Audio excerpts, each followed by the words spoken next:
And now, ladies and gentlemen, to present his message on behalf of the Master of Business Administration cohort of 2025, it gives me great pleasure to invite onto the stage Mr. Thomas Peter Maddison.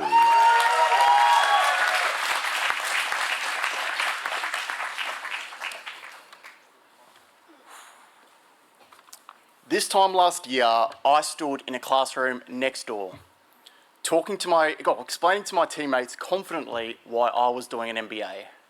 But today I stand here and realise that I had no idea what I was talking about.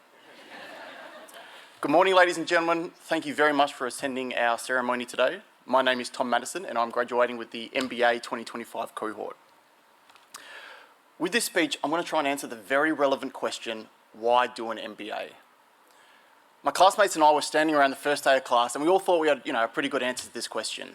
To pivot into a new career, or to develop skills to enter higher management positions, or to just have some time to think about the next step, or for some of us, to feel young again.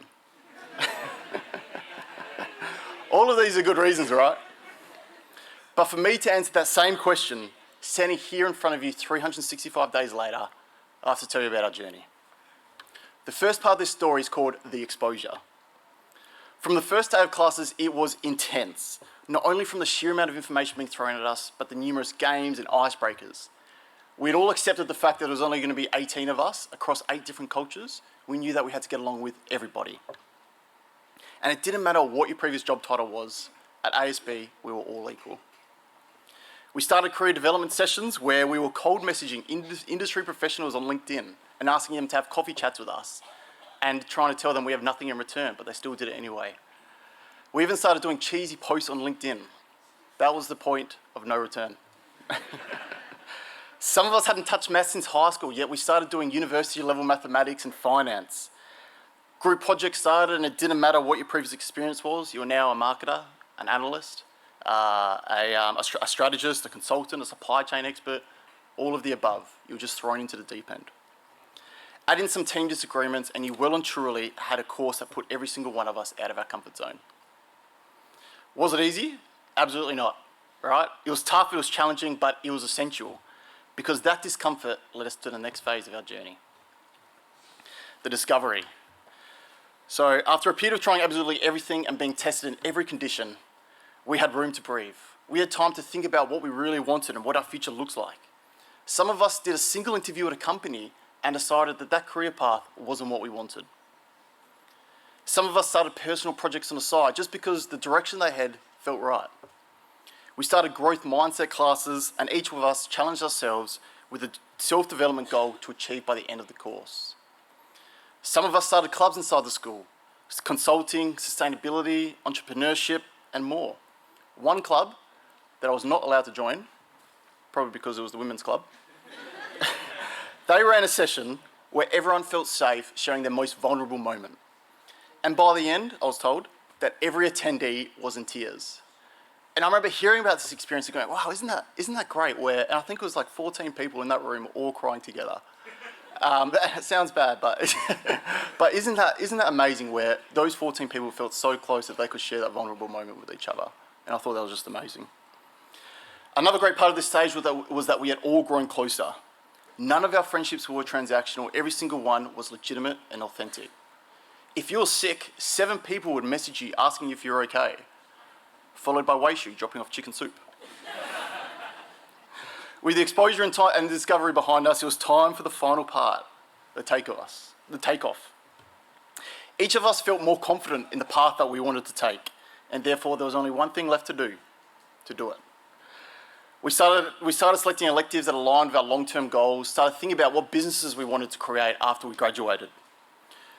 We moved from just posting on LinkedIn about events and the fact that we started at ASB to posting about our opinions and what projects we're working on. We prepared and delivered speeches in growth mindset about how much progress we had made over the year. Some of us had made substantial improvements in communication or the willingness to take risks. It was so impactful that there was more crying.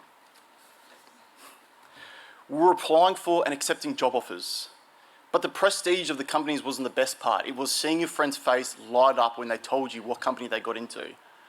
And it was surprise, right? But it was a different kind of surprise. It was I didn't think I could achieve this before, but oh, what a great feeling it is to be able to feel that I deserve this. It was exceptional. And it was a newfound capability, a quiet conviction, a look on the face that says, I deserve this. Moments like this are the reason we came. It wasn't about the logos on the CV, but it is a great logo. It was about the conviction that all of us developed over time. So why do an MBA? Ask me on day one and I'll tell you about career pivots and skill development and all the good LinkedIn-worthy reasons.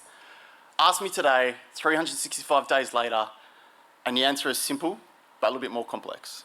You do an MBA to meet the person that you're capable of becoming. You discover you're more capable than you suspected, more resilient than you knew, and somehow still terrible at time management, but now terrible at a higher level. So yes, 365 days ago, I had no idea what I was talking about when I explained why I was doing an MBA, but I think that's exactly the point. The best transformation are the ones that you can't imagine until you've lived them.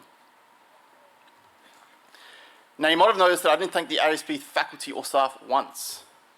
That's because the whole speech was the thank you. I would not be able to stand here today, 365 days later, if it wasn't for the efforts of the entire staff and faculty at the school. To our professors, your passion and energy did more than deliver content. We learned from how you held yourselves, how you handled questions with finesse, and how you sparked curiosity every single class, and every single class was a masterclass. To the staff who supported us before day one and long after today, thank you. We know we only see the tip of the iceberg, but behind every late night WhatsApp message, every reminder about assignments, every bus that appeared exactly when we needed it, there was a team making it happen. And finally, to my fellow students, my greatest joy has been watching every single one of us grow. But not just professionally, but personally. When others ask, what were the best things about doing an MBA? It might feel too vulnerable to talk about how we discovered our strengths and weaknesses, or how we forged unbreakable bonds. But whether you share it or not, never forget what this experience truly gave us. Carry this transformation forward. Don't let the noise and pressure of the real world bury the clarity that you found here. Let this be the start of a new phase in your life, your identity, and your impact on the world. Thank you.